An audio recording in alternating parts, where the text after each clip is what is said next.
All right, thanks for joining. The slides on the screen says Workday training for PCard holders. We're rolling it out. Very exciting times. We're excited to bring you, hopefully, more content that will make your lives much, much easier.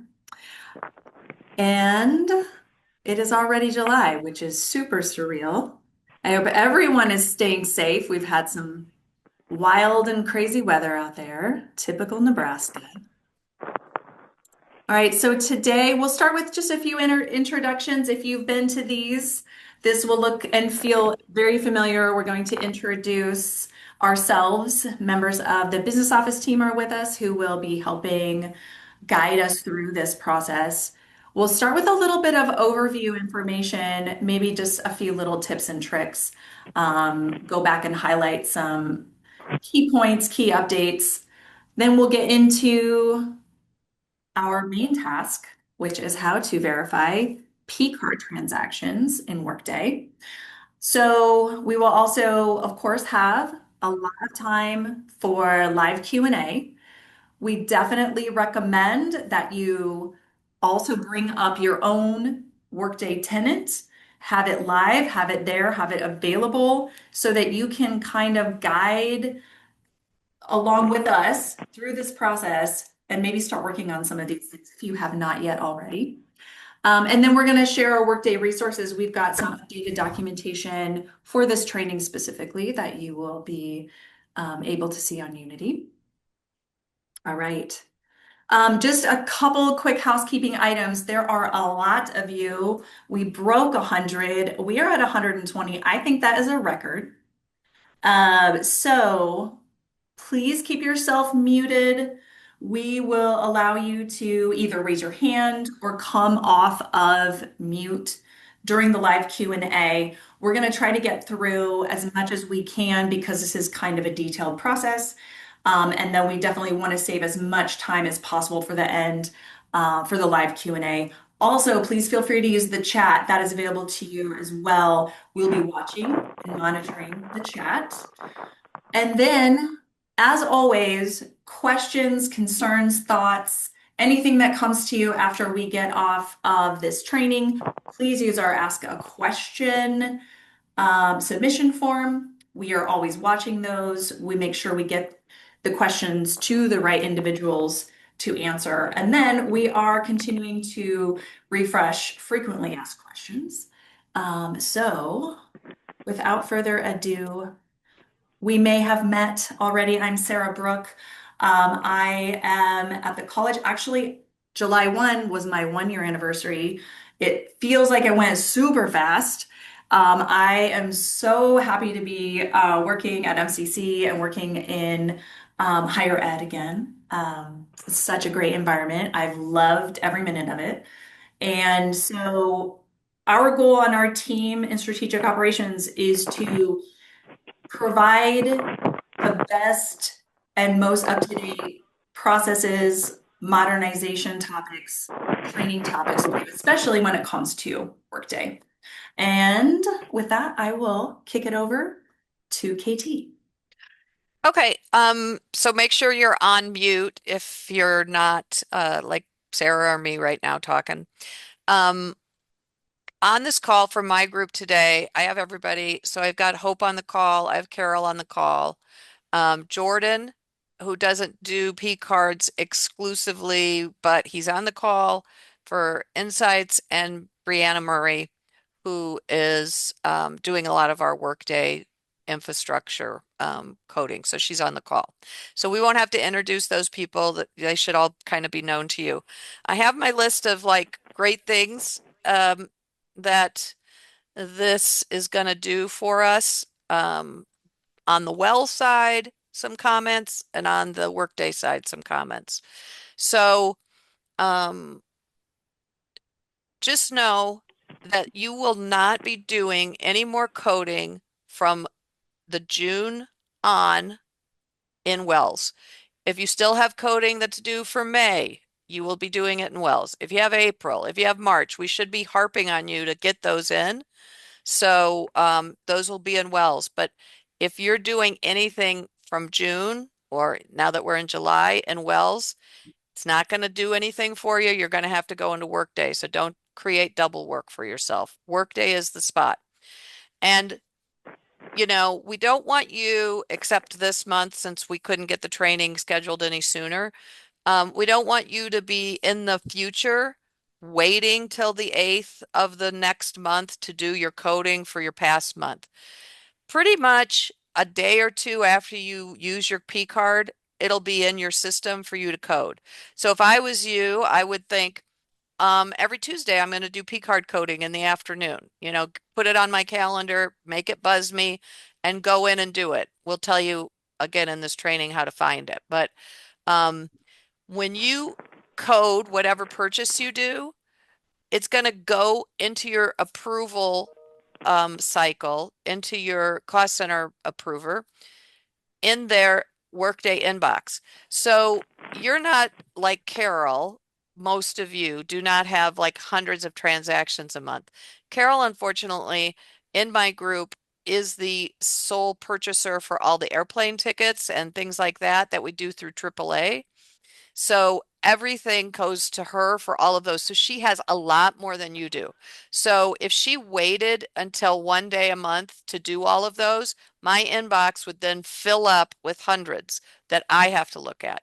So it'd be nice to do them periodically, once a week, and then the stuff goes into your person's inbox for approval right away, after you've submitted it.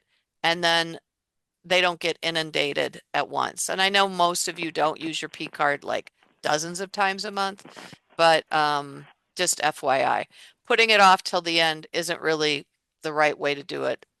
Kind of giving yourself a reminder is the best way to do it. You may be getting a Wells email still that says, hey, you've got stuff to code. I just saw that because I don't have a P card, but Hope told me about it. I'm working with Wells to get those turned off because you shouldn't be paying attention to those. I don't want you going to Wells to do any coding anymore, unless if it's for a month prior to June. Um, you'll find out that this is 90% easy, okay? There have been a number of people out there that have wanted to get ahead of this training, and we said, put this in your search bar. Your stuff is going to come up. You can code it. And I've had feedback, wow, that was easy. Like, not really follow-up questions. So what you're going to see today, 90% easy. The only specialty kind of thing is if you're bought something and you want to split it between two cost centers, maybe. And Carol will show you how that's, Carol will be around for that little 10% that some of you might do. Um, the biggest excitement about this is no more gray envelopes. Going forward in June, you don't have to send me gray envelopes anymore with your receipts. The system's going to require you to attach a receipt every time. Yes, I see people in the chat sending Celebrating. exciting emojis. No one's more excited than us. So, you have to attach a receipt. If you don't have a receipt, there's that little form in the forms bank, or was it whatever, that said, I lost my receipt and here's this form I can sign. So even if it's that, you're going to have to upload something on that receipt section. So with the receipts coming in, and we will be checking, was this for this, and does the receipt match it, or did they attach a receipt that doesn't match it? We might have to send it back to you, or so, we might have to have a problem. But between you and then your approver, let's hope that you've got those things corrected before they come over here. But we will be triple checking. And I think that's about it. We can get to the demo, and then I'll think of Yeah. other things to bring up. Awesome. Thanks, Katie. That was a really great level set. And yeah, I really appreciate all the good tidbits. All right. So we do still have the Workday training tenant. As far as we know, we will have it for the next couple of years as we continue on with our full implementation of Workday. So we had our platform implementation. consisting of HR, payroll, and finance, business office, and then we'll continue on through student implementation. Please get in there and practice with your teams. It's a great environment. It's an outstanding product to be able to test in an environment where you have your data, and then you don't have to mess around with your live data. It's a great place if you have individuals starting new. It's a great place to have them start and take a look, get familiar with Workday. So, one caveat, if you go into the training tenant with your team or with a new individual, they might not be in there yet. The data needs to be refreshed. They're working on a refresh schedule, but the data will get refreshed as of this week. And then going forward, they're going to set a schedule for that. So definitely highly recommend taking advantage of that opportunity with the training tenant. So everyone at MCC needs to use Unity to access Workday if you are on a desktop or laptop. And then, of course, I'm going to switch over to Unity here really quickly so you can see.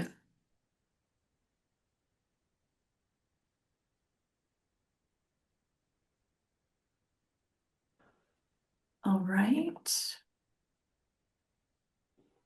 We're going to come over.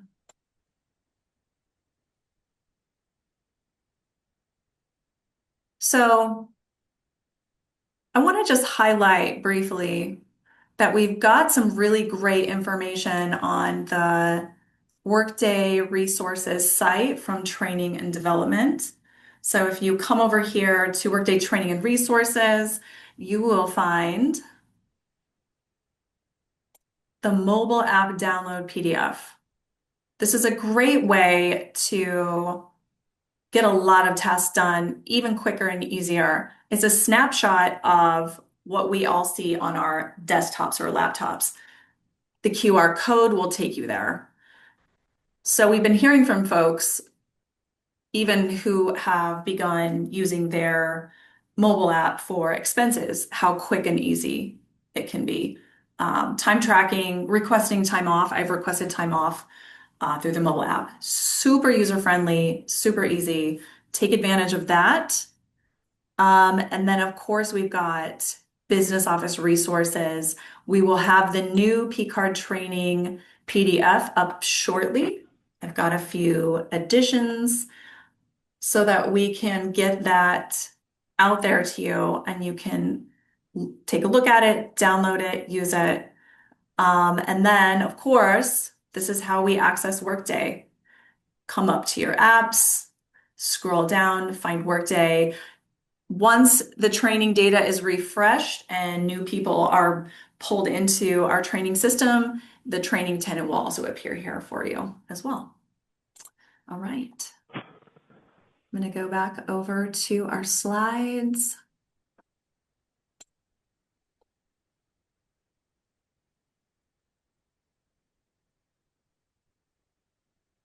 So I'm assuming that most, if not everyone, is familiar with Unity and with Workday and how to access. But please, please, please let us know if you need help troubleshooting and finding things. Please always feel free to reach out.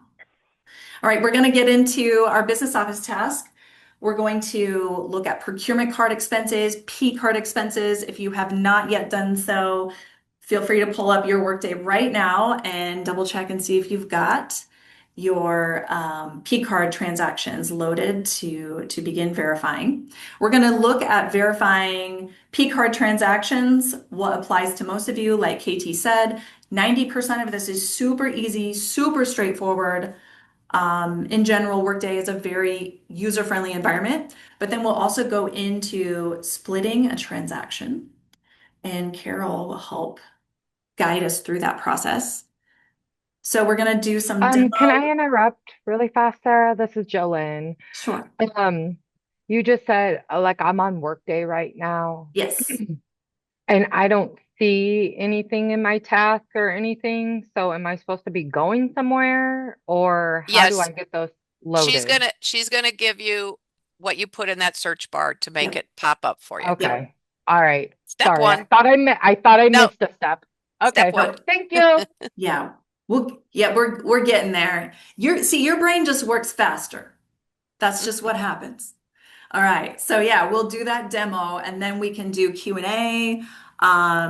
We can have you bring up some of your transactions if you have specific questions on things that you need to get out of this training. Write down your questions, put them in the chat.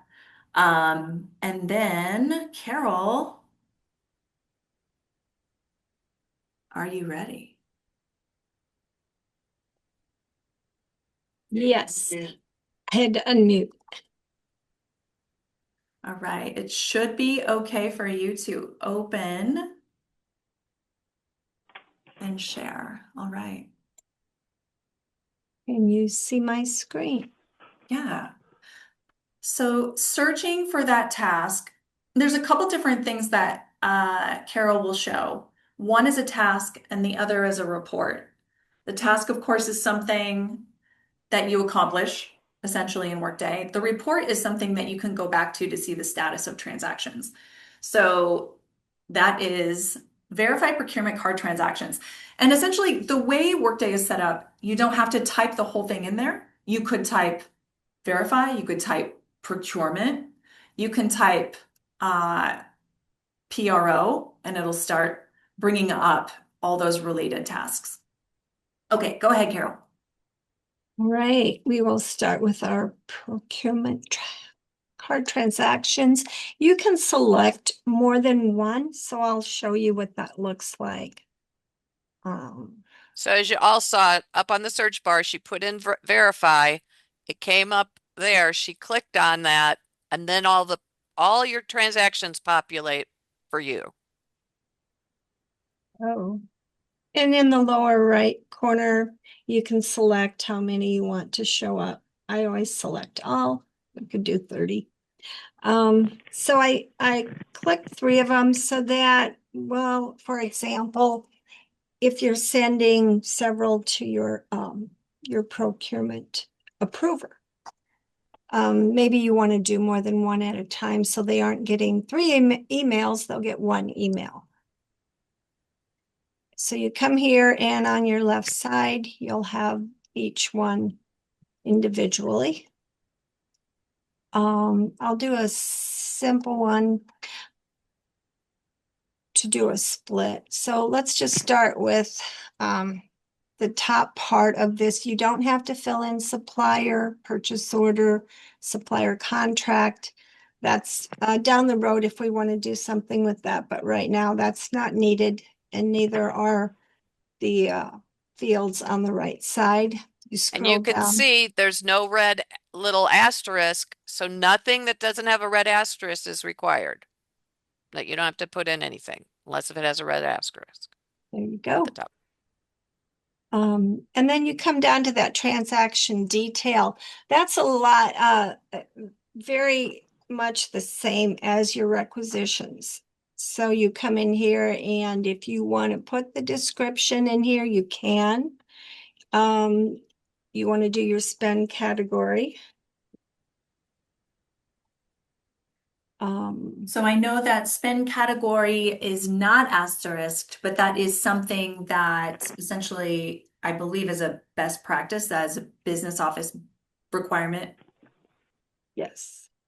All right. You come on over to your fund costing location cost center. That will automatically populate. It goes to what your default is. And if you need to change this to another one, go ahead, find what you need. And let's just go into this. So you've got it coded. You come down to do your attachment. Let me see if I can do a close. Yeah, it did. I was testing it to see if that would close. Let's go back.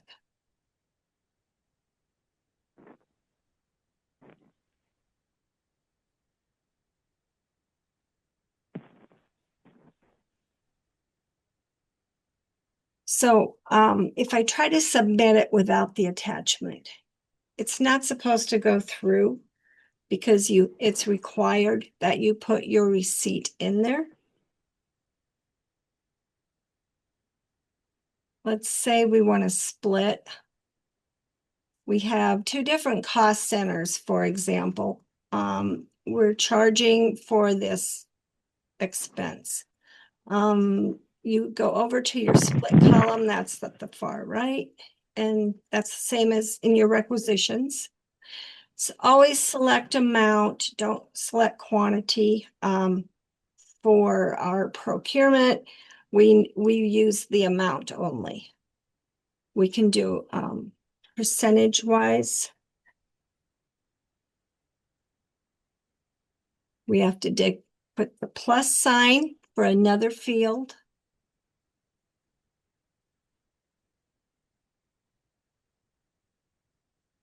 We can come over here then if we need to change our fund or our location, which that's probably the most common if they change our campuses. And then, of course, over to your cost center. I'll just pick one. Going on down the line, you'll have areas if you want to change your PCS. If you have a project, I'm not quite sure what the grants are going to look like. I don't do anything with the grants. And then you come down, you click you're done. And you see your little split over here. You're not going to see it here. You're not going to see two fields here.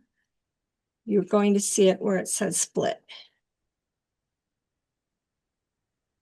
And then I will select an attachment. I really like this attachment function. It's so easy. And then you can tell it what's in there. You can put a date, whatever you want in that field. I'm saving this one for later. And it's telling me spend category is missing.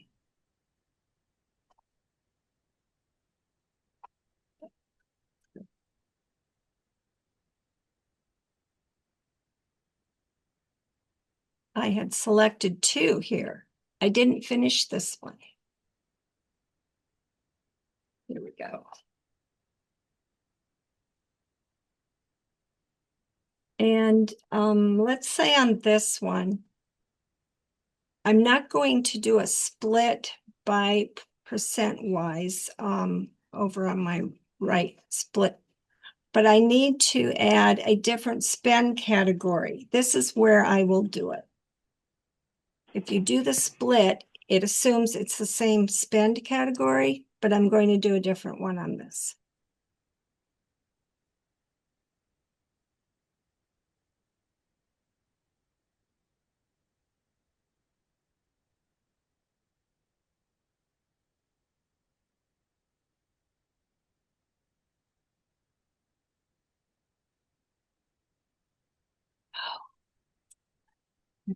Where did it go? So I think what it's showing is that it's going to go to the same fund, the same cost center, but just a different spend category. Is that right? Yes. Okay. And then can you give us some good examples of maybe when people may need to use different spend categories on that same transaction? Okay, so right, for this one I did separately. We have to have it total 30, of course. So come down here and we'll do our 15. This allows us to do quite a bit actually. If you wanted to do another spend category or if you needed to, you can do another drop down and you can change your extended amounts. It just has to total the amount up here, the credit card transaction amount, make sure it matches that, or you'll get an error message that pops up. pretty much done with that. Again, I'll drop in my example.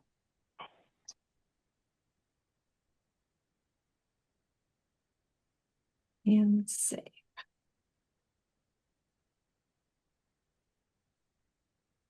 My red error message is gone. I come down here. And the reason I'm saving this for later, let's say I want to do more and then send them, I can do that. I don't want to submit it yet because there's something else I want to look at before I submit. I have a habit of doing that. These ones that Carol is doing, they're kind of complicated, and that's why she's saving them for later because she needs to add some different stuff because she's doing it for other departments. Yeah. But most of you guys are using your P card for your department, and it's pretty basic stuff. You'll get in the habit of what your code is for office supplies or whatever those things are. Yes, I see some questions in here, and I'll run through those quick. I just reconciled June in Wells. Do I have to do it again? If you did it in Wells and you reconciled June, yes, you have to do it in Workday. If you did it in Workday, no, you don't have to. Like if you were one of the ones that already found out how to do it, you're good to go. Need listing of correct cost center coding for all student organizations when their items are charged with the P card. So Shanda, can you send me that request by email because I don't really know all the cost centers and maybe Frankie can help you with correct cost center. So send me that question by email, Shanda.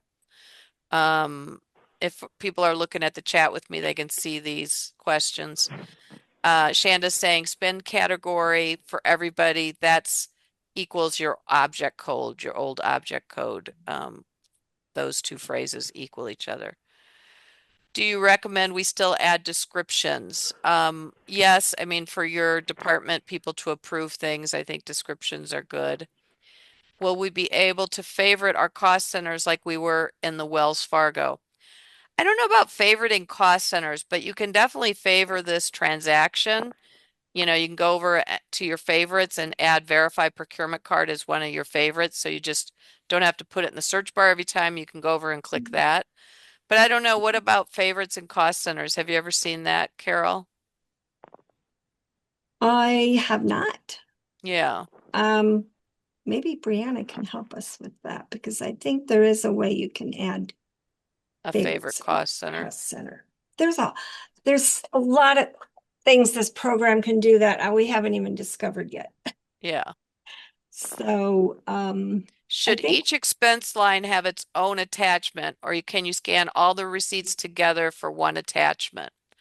What's the best practice on that, Hope and Carol? a separate receipt for each charge. Yes, but can they do it in one attachment, or do they have to attach for each line? Like, oh, here's the pens and pencils I bought on this day, and here's the attachment for that line. And then the next line, here's the whiteboard I bought 2 days later, here's the receipt for that. Or can they just do one attachment with all of them in one? I I- would say it's per charge. Yeah, that's what I was thinking. That's how it's been. Okay. If you have several receipts for one charge, well, of course, then you put them together and attach them all On at that once. line. Yeah. Yeah, all at once. So let's say here I have some saved for later. And I want to go in and finish those. I always use my shortcuts because they're really handy. So I go to the My Procurement Card Transaction Verification Indexed. So this is uh that verify procurement, but you've specialized it a little. Yeah. So I will go in here and I have all my drafts. I do have a couple that were approved, but I can go in and find my drafts and go ahead and finish those. There's another part that's handy. You're sorting. I like that. So you see, Carol has 5 screens with 30 on each screen. She has 150 transactions. I don't think all you guys have these, but that's why she's doing a lot of this indexing and stuff to make her day easier when she has to do these. Yeah. But I think most of you, because I've opened those gray envelopes before, with the exception of a few people in facilities, they don't run this kind of, you know, transaction numbers on their P card. Yeah, see, I don't have a lot either. I just do the office supplies and stuff like that. So I might have maybe 3 or 4 transactions within the month or something. Right. Right. And Brenda asked the question, Brenda Blue, I did the comment at the top and I got no hits. I didn't get anything. That means you didn't use your P card, I guess, in June yet. Yeah. Because you should, like I did that with Hope when I was doing some testing and I'm like, oh darn, you don't even have anything Yeah, in because there I don't yet. order every month like that. So Yeah. All right.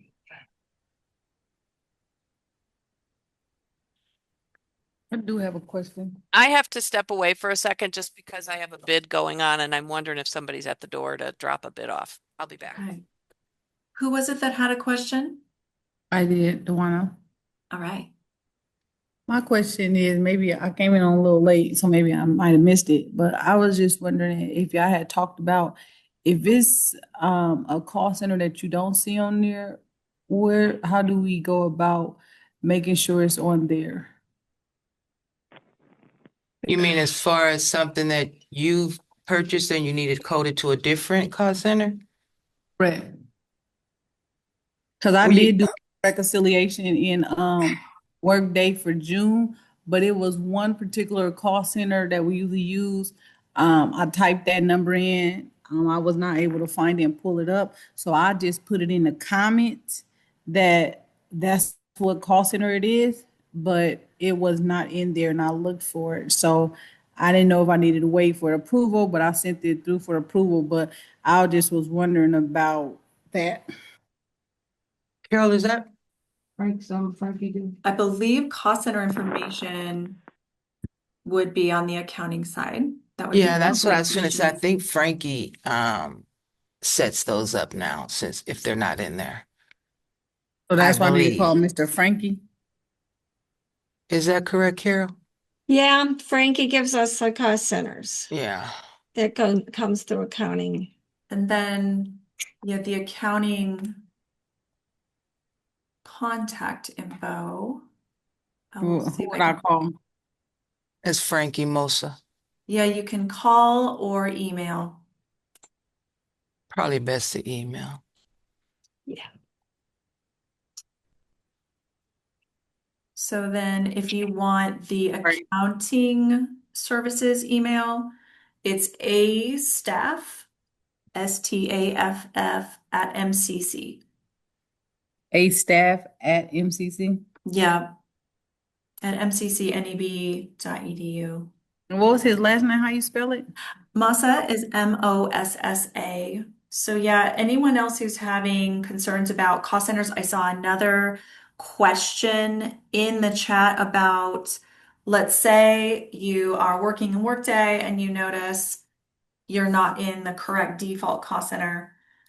That is actually the case with me as well.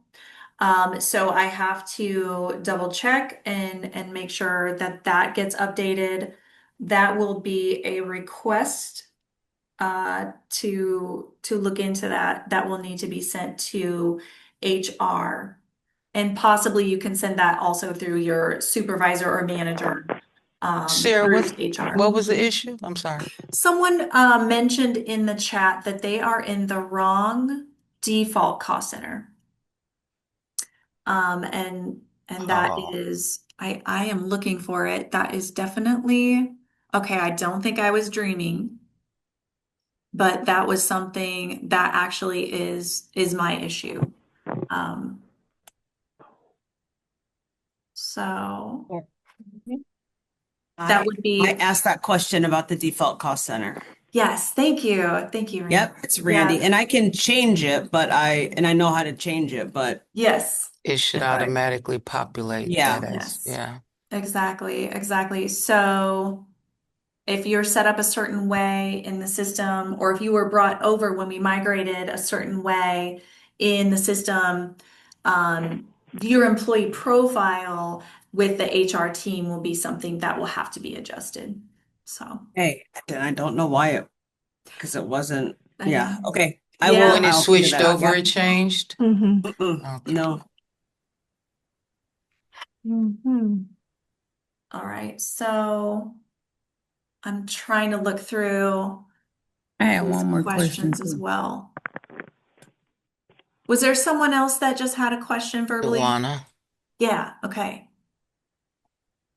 Great, thanks for answering it. My next question was basically if um say that I am in Workday looking at all my transactions, um is there a way that I can do all my transactions as one time, or do I need to do each line item separate?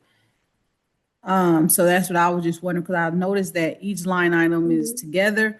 How would I do them all together? Because I didn't know if my boss is gonna keep getting, if I have 57 transactions, he's gonna get 57 email, or if I could just do it all one time. How would I go about that? Okay. Yep, so that is definitely what Carol is showing initially. When you get to that screen to verify, you'll have your list. You'll want to click all of those boxes on the left-hand side. So And there's let's a say you're doing this once a week. box at the top that says That's, select all. yeah. You So can you can click select all. that. She's got hundreds, so Yeah, we won't do be careful. All right. So then once you hit OK, it will bring each of those transaction lines into that next screen. You will need to double check the amount, double check your spend category, attach your receipt at each line. And then once you hit submit, then that whole package, that whole list goes over to your approver. Okay, Yeah, thank you. that's an excellent Before you, question. yeah, before you hit submit, make sure you put that attachment in there. Yeah. And just a little description for your cost center approver. Mhm. Otherwise, it's pretty simple. Yeah. Yeah, it is. Thanks. Mhm. So I do see more questions on cost centers. I do think if you do have specific questions on using correct cost centers and where to find correct cost centers, that will be a question for Frankie in accounting, because we do want to make sure everybody has those correct cost centers that they are used to using. Yes. Okay, anything else? I put it in the chat, but can we go back to the when you're splitting? Because most of what I take care of, I have to split three ways. So can we go Oh, back over that again? Yeah. you bet. Okay, now will you be using the same spend category? No. No. Then you want to do the plus over here. So you buy something, a subscription, and you're going to call it a different spend category Oh, because the I'm different wrong. cost No, centers are different? I'm wrong, you guys. It's the same spend category, but it will be three different cost centers that I'll Right. be splitting it Okay, between. very I would good. think most things would be the same spend category. It's a pencil, it's a pencil, it's a Yeah. pencil, Yep, but right. you might have to split, like say you bought copier paper, and I spent $500 on copier paper or something, but I was splitting it between these three cost centers that use the copier, whatever. Right. So copier paper is the same spend category So Okay. we'll for all three. go, yeah. That's exactly how I used to do it, prior to, is because we split with accounting. Yeah. So, So we've got our split on the far right. And again, don't select quantity for this function. We just want to do amounts. Now in here, there you can put your percentage. So if I'm using three different, I need to split it three ways and I put 33 and a third. Well, you do the plus. It'll It, do it it, itself. it wants you to put something in there. And then you can do another plus and again.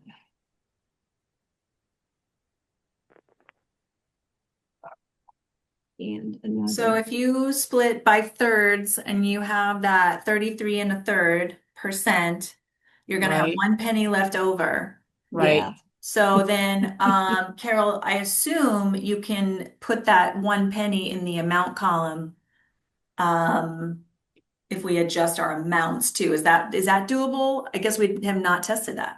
Well, we can We I know in did still. it. Wells Fargo, I work with, this is Sharon, I work with Ann. In Wells Fargo, we were able to put the amount in Yeah. first. It would auto tabulate the percentage. That's what I Does was that talking do about. this? Yeah, Does it? it Does does.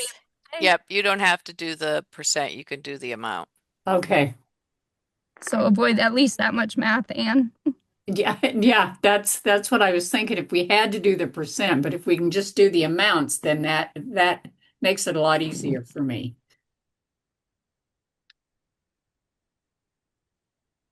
Okay, Okay. nice. And there's your splits, and then you can go ahead and change your cost centers accordingly. And then you're good to go. Okay, makes sense to me. Thanks for going over it again, Carol. You're welcome. Really great question.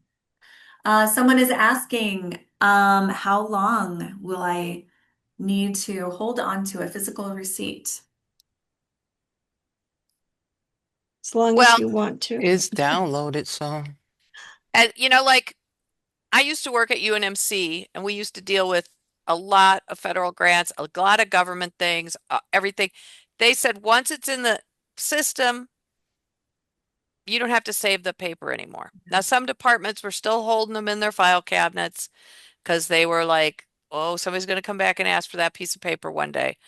And half the time, if you go look at your receipt after 6 months, it's invisible anyways, you know. Mhm. So the ink has dissolved and gone away. And so it's really up to you. We're going to hold things in the system, I'm sure longer than the requirement of 7 years, or maybe we'll get good about, just deleting things because, if you don't have to hold something longer than 7 years, then you should be deleting things. In a corporate world, we did that religiously. In this kind of a world, I'm sure it's not as crazy as, they'll delete everything to the day.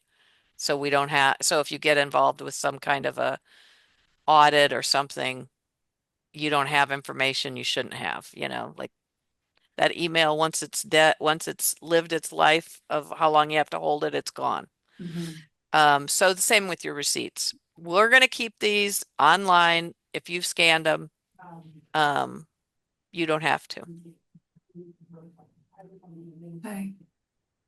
I am going back through our chat. How do you go back and edit a transaction? Are you, so I just want to know, Shanda, are you asking if you save it or if you already submitted?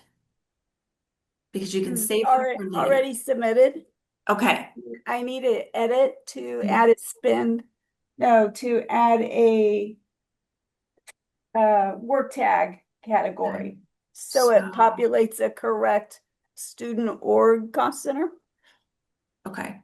Oh, boy. What I would maybe suggest, Katie, tell me if I'm wrong. I would maybe suggest having your approver send it back to you inside their task box. That report, that expense report or transaction verification report will come over to them and they can click the button that says send back and then you'll be able to edit.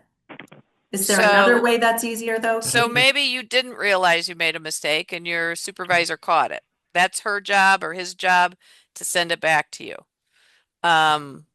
Or if we find a mistake that neither you nor your supervisor caught, we're going to send it back to you and ask you hey, wrong attachment for this item, please swip it out. So that's what we do here. I've had people come and say, "Oh, KT, I approved it, but please, I didn't mean to approve it, so I need it back." I send it back. Once you've approved something, it's gone. You can't take it back yourself. So it's going to have to be the next person, or you let them know to send it back. If you made a mistake and don't catch it yourself, hopefully one of us will do it. Okay. Good question.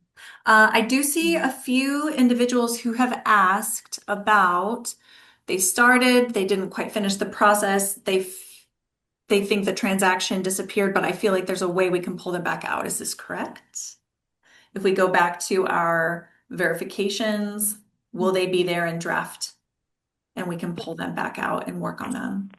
So in that case, I have to go to the My Procurement Card Transaction Verifications Indexed. Make sure the little indexed is at the end of that when you select. Let's go to my.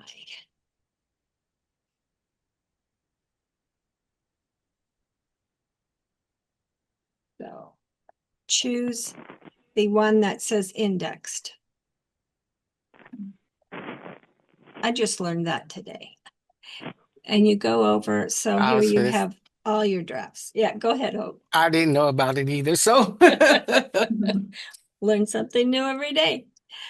And then you go over to your edit.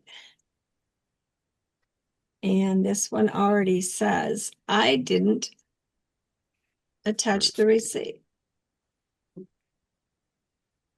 And then you can come back in here and you can do your edit. Again, if you needed to edit by split, you can do that up until you hit the submit button. Once you hit that, it's gone. It disappears just like it did in Wells Fargo. So that's a familiar thing. There is also a repeat question about Wells Fargo. We want to make sure folks know, especially if you joined the call after we covered this, Wells Fargo reconciliations can be done through May. June 1 going forward, everything needs to be verified in Workday. And any other questions on that? I do, forgive me for just asking instead of putting it in chat. So people that have submitted expense reports verified in Wells Fargo. Like I have 4 on my desk right now that did it in Wells Fargo. So they're June transactions that were done in the Wells Fargo system. Yes. So KT did verify that you will need to go into Workday, find them in Workday, and then do those verifications in Workday. So I find it in Workday and send back. No, because they haven't done it in Workday. So they just redo it in Workday and it's Yep. fine. Yep, it won't be. Yep, it won't be it won't come to you twice. You don't go Awesome. into Wells anymore and you don't do any supervisor stuff at all. Yep. Wells Fargo's dead to me. Yep. Unless if somebody has a May or somebody has an April they haven't done yet, might have to go in. Like That might be Carol true. has some that I have to go into Wells and do because she has hundreds and she's not caught up yet. No big deal. I'm going to still do those in there. Now, Okay. just Oh, go ahead. know that, Sorry. we are harping on people a little, like for some back transactions that they haven't coded yet. And going forward, we're going to be watching and trying to keep people on task to get your stuff cleared through. We have on the occasion when people haven't responded and haven't done their stuff for 2 or 3 months, we change their purchasing limit to $1. And then we get a response. We get a call pretty dang quickly. Because Like they when you need give a student an incomplete. yeah, it's like, oh wait, I can do my work. I'm so sorry. So we work with you, but sometimes we do things that cause it to happen. So there is another question here regarding if we are not seeing our June transactions in Workday. First, I want you to double check that you are selecting the correct task. Type procurement in your search bar, find the verify procurement card transactions. And then if you still do not see your June transactions, my guess is there is something that that Wells still is pushing through. Is this correct? Yeah, so the only exception I will say is we did think maybe June 1st, June 2nd, June 3rd didn't come over completely. And we're kind of working with Wells. Hey, we see a few that we don't think are in Workday that were there. So Okay. if the ones that you think are missing are those first few days of June, that could very well be. Okay. If it's something like June 6th and we're sitting here on June 8th and you haven't seen it, it might be that it hasn't posted yet and hasn't popped over. That's why I say, try to do it every week and then check in every week and get stuff done and moving through. But it does take a few days to post. Who put that question in, and was it an early, like June 1st, 2nd, 3rd thing Yeah. that you don't Bella. see? It was Bellu. Is that the case, Brenda? I think I think it was Connie Taylor, maybe. I think we both had the same issue. My DHHS invoice has not come across, but I have the hard copy from DHHS or Tyler Industries, I guess. Okay, and so you paid it. And when was it? Was it that first week of June? My PCard is on file, so they just take the payment and then I get the invoice showing that it was paid already. What's the invoice date? Is it that first week of June? No, June 30th is the invoice date. June Probably 30th. carries over to July. Yeah, it's probably going to be in your next month. But then I also have May's. And so May 30th is going to be that first week of June. Okay, so yeah, I don't have either that have come through. Okay, so I think that your first week of June, that end of May, that May 30th, that could be one of those ones that we've seen that we need to, they're supposedly sending it over this week and then it'll be in your box. Like we're going to reload that first week of June or whatever. Okay. But that one from June 30th, it's probably going to be in your next month dump. Okay. So okay. I just want to make sure I did why don't you send me just those two invoices by PDF and I'll make sure accounting follows up on them. Okay. I do know if they are in later in the month that they do go on to the following month.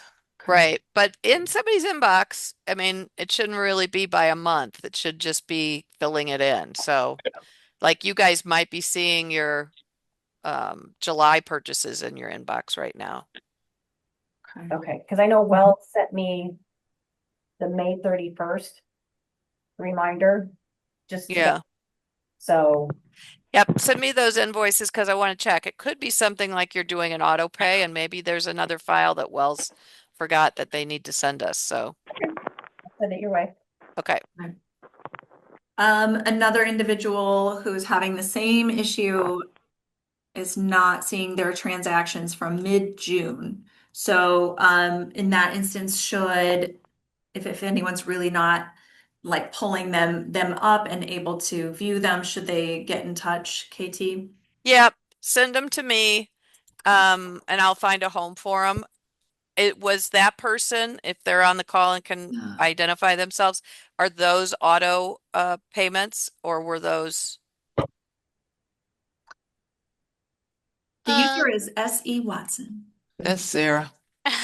They are not auto transactions. Okay, good. Send me the invoice or some kind of thing that I can see why it's not populating, why it didn't come over. This is our first month. I mean, we did testing of these files, but this is our first month, with all of you being live and your data. So if you're seeing something funny or missing in your data, do let me know because probably it'll lead to a pocket and then we'll have to follow up with Wells why the file missed that pocket. Because in our testing, we didn't have as wide of sampling as all of you guys are. All right. I do see some past question about fund accounting, Jolynn. The MCC fund accounting document that I think you're referring to, I know that that's going to be an accounting function that this group doesn't necessarily own. So that is something I know that is being worked on and being looked at. So hold Is tight. that like somebody asking about what's the big list of cost centers? Yeah, like the fund accounting document that has all of Yeah. the fund locations and object codes, things like that. So yeah, I would send that question to Frankie. I Frankie. mean, most of us are auto-populating, but some of you have multiples and some of you have others, and maybe, yeah, we'll have to see what Frankie can do to get you what you need. Okay, another question about the receipts. So we want to make sure to kind of define this for folks, and now that we're going through this, I think we'll add this to the job aid. When you're talking about multiple receipts and you're uploading multiple transactions, each line item is one transaction and needs one receipt. So you're going to error out if you don't have an attachment on each line item when you're sending your transactions through. So, I mean, I don't have a P card, but it's like to me, okay, if I went to Office Depot and I bought 6 items, my receipt would show the 6 items and the cost, and how is it coming through in Workday? Is it coming through as 6 individual items then, Carol? Only the total comes through. That's what I've been seeing. Yeah, so you would put that total in and upload the receipt for that total. Now on Amazon, things are shipped at different times, and so their card is charged at different times for different amounts. And so if you have the one receipt, but it's been separated into 3 different shipments, you may have to load that one receipt into each charge. Yeah. Yep. Okay. And why we just brought up the Amazon, we weren't going to really talk about it in depth, but just FYI, we have on our consultants list of to-dos to complete the Amazon punch out. What that means is when you're going to be shopping at Amazon, we're going to have a credit card loaded. You don't have to put your individual credit card in there. It's going to be the Amazon Ghost card for the MCC. And you will not have to be doing all this work for all Amazon purchases because that card is going to have it. You're going to have to pre-populate some of that information during the Amazon purchase, and your supervisor is going to approve it before the purchase is made. But on the back end, you don't have to do any of this PCard reconciliation stuff. So we're still hoping to have that in the near future. We've got some other stuff on the consultant's plates right now, but we're ready to wrap that up once I can get some bandwidth with them. So just know that if that's what you primarily use your P card for, that's gonna free up your stuff too. No gray envelopes, no Amazon. Awesome.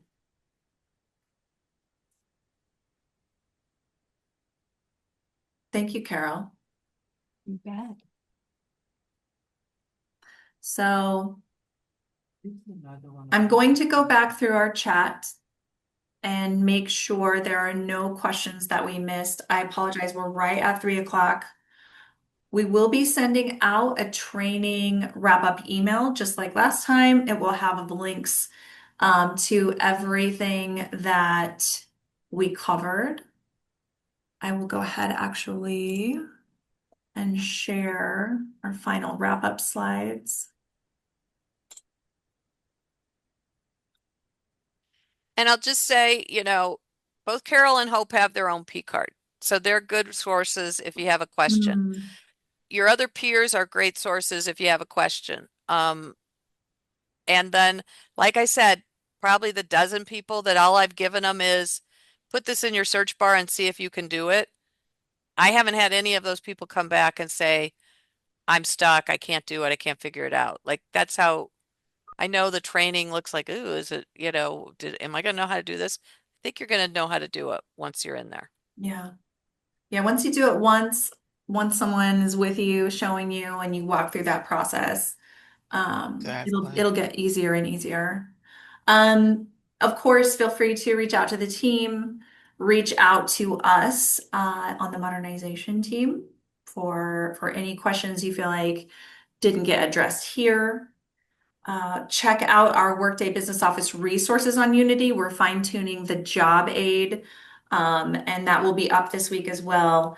The recording for this training will be up as well, and we will send all of that information out to you in your wrap-up. And then please also continue to send your feedback. It really does help us understand your needs. And we want to make sure that we bring you the most current, the most accurate, and the most helpful information to help you navigate Workday. And then, of course, our Ask a Question form, still live.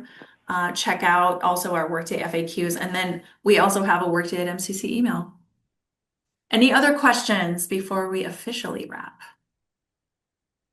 I don't have any questions, but I have a couple of comments. This is Karen and I'm the one that's the accounting person that reviews Hi, all how the are you? transactions. One thing that didn't get mentioned that is kind of important when you get to that first screen, at the top of the screen where it says transaction date should be, or whatever it says, that field always defaults to the current date. So you need to make sure you're changing that date to be the same date as the transaction, because that drives which month that's going to post. Okay. So if you go in today and you leave it as today's date, even though your transaction was dated like June 10th, and your transaction there says June 10th, it's going to post as of that date on that first screen. So that's really important to make sure you change that. So Carol, are you seeing that yourself, and have you been changing that on all those air ticket ones? I have not seen that yet. Because that makes Karen, me Karen, feel. what date should I change it to if I want to see just June? No, that's not what I'm talking about. If you can go, like if you're going to code your transaction, Mm-hmm. I don't know if you can share your screen again and go. And there's a note at the top of the screen that says the date should be the same date as the transaction. I don't have a PCard, so I can't. Is there any way, So like, Are you yes, talking the about document date. Okay. That field, the document date, Mhm. it will default to today's date every time you go in there. Yes. That needs to be the same date as the transaction date that you are coding. So if you leave that as today's date, Yes. anything you code is going to post with July 8th Opposed in the to ledger. So Okay, it needs to match the transaction date. so just so that we don't confuse folks, let's take a look at what that date will correspond to, because the dates down below are the transaction dates. I'm thinking Yes, I understand that, but that date will what I'm telling you. that date will probably become the date of the report that gets sent over to your approver. Okay. and you don't want that. That's what she's saying, Sarah. You don't want that. But what if you have multiple transactions on different dates? She's saying you have to make You sure. should only do that day. Like if you want to do all the June 30th at the same time, then you need to make sure you're only doing June 30th transactions. Ooh, that sucks. This does suck.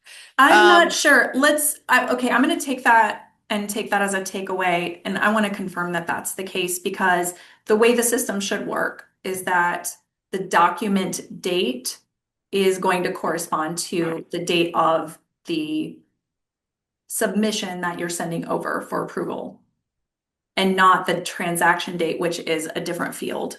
We need to just double check and make sure And then we'll, follow that through the process and just do some double checking on that. And But that's a good point to we're bring up. gonna do that this afternoon, guys. So just click one, Carol. So Okay, that let's say that, what, I've got May 28th here. Yeah. So what are you saying about that, Karen? So I if should you, have May 28th up here?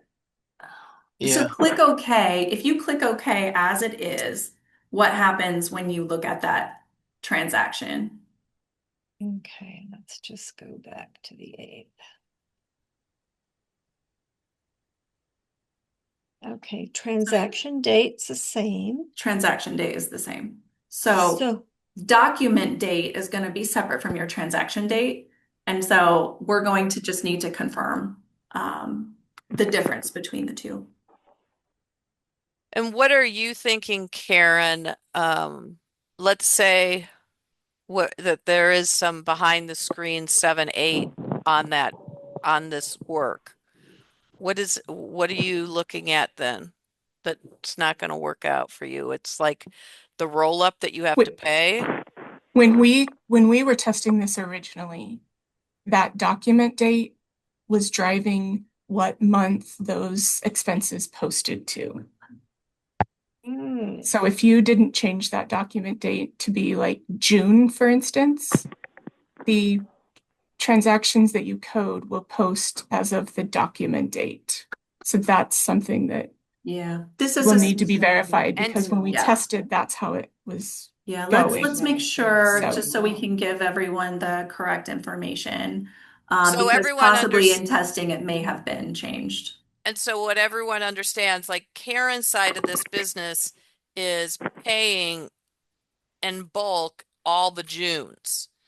And if something like this was driving that to then be in July, her numbers wouldn't match, her payment would be off, et cetera, et cetera.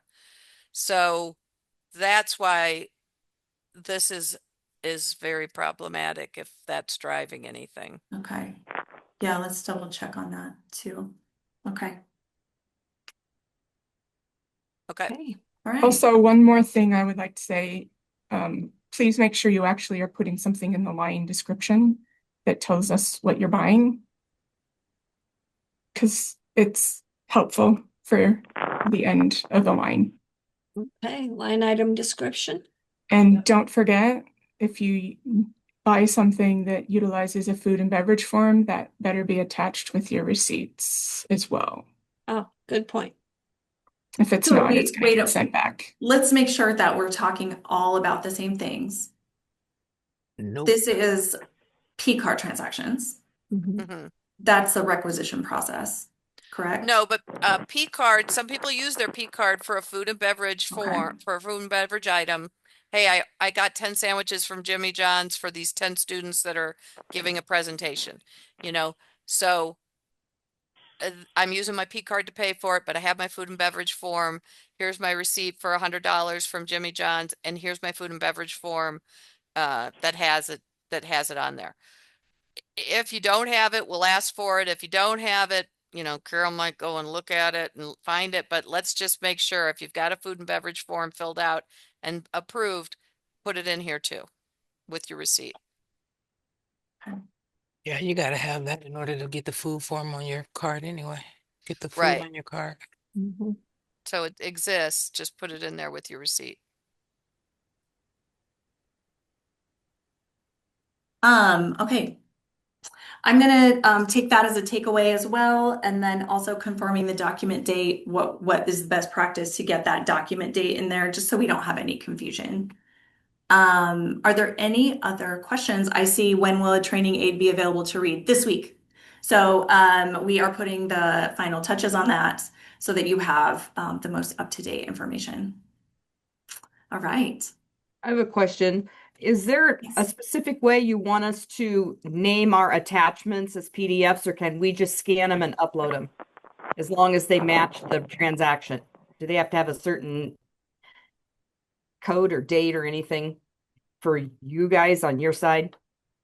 I mean, I'll just say a lot of times, no. I mean, I'm looking at requisitions for a purchase and somebody's uploaded the Board of Governors sole source document to it. it just says PDF 1234. I'm looking at it. Like Okay. if it says sole source document, I'm still looking at it. Like because a lot of people write that and then it's like, oh, this isn't the sole source document, it's the quote. Like I still need that. Thank you. All right. All right, thanks everyone. Again, I'll send out a wrap-up email. It will have links to view everything. And then please feel free to get in touch. And there's a lot of you holding P cards out there. We don't expect all 200 of you to be, 100% on this. Ask your questions, send us your insights, tell us if you're missing something that you think should be there because like I said, we know that there's a few days that might be missing and we want to find other ones too. This is all new for all of us, so. Yeah. Yeah. Yeah. One more question. Yes. So obviously I typed in the search bar, the procurement card transaction. And since I don't have anything showing up yet, I get the little icon. So do I need to go to my shortcut and hit the add button to add that procurement option? Or will that automatically go over once I get something into that? It's not going to be in your shortcut unless you added it to your shortcut. So if I was you, I'd start with my shortcut and say, and I would use the word verify because I like that word. It's a unique word. I would start with the word verify and then I would add that route to your shortcut. Even if you put it in the regular search bar and you did it every single day, it's not going to move it over to your shortcuts. Okay, perfect. Thank you. Okay, all right. Okay. And I don't know why I don't have a lot of shortcuts because I go up there every day and I type the same crap, but I should create some shortcuts. I guess. And then I don't have to write those, create requisition and find payments and stuff I'm doing all the time. All right. Thanks, everyone. Have a good day. Enjoy the rest of your day. Thanks. Thank you.